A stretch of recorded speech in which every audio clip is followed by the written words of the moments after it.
Hi everyone. As many of you will know, I don't normally provide ideas outside of the Great Investment Program, but occasionally I do. And these are usually if things are very disjointed. So you'll remember last year with HSBC and Barclays, as with oil, where it was at multi-year lows. With any strategy, I always say, well, if there's a massive dislocation like that, and there's an opportunity where the rewards seem more probable than the cost, then as in the case with some of these banks, I said there'll be a timeline and a return that we want. So we create a strategy. So with this, I'd said 100% return within 3 years. As it happened a lot sooner. But I'm always cautious with timeframes because, for instance, if I said to you 100% return in a month, you'd go nuts and say, right, let's mortgage the house.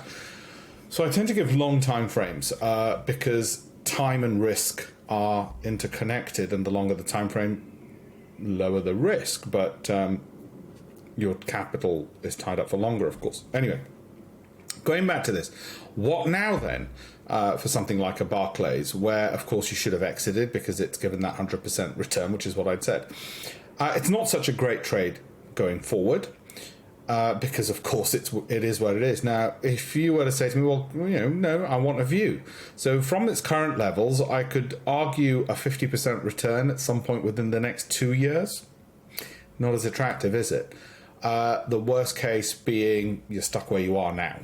Okay? Over that 2 year period, you get a 0% return other than dividends. So either you get a 50% return or 2 years are up, whichever happens first. You exit. You might say, well, wait a minute, what if it drops back down here? Well, then we'll have a revisit and we'll probably do the same trade again that we did before. Okay, which is if it drops to 100, we'll look for the 100% return up to 200. But let's not hypothesize. Let's look at where we are. So I just thought I'd share that with you. Okay.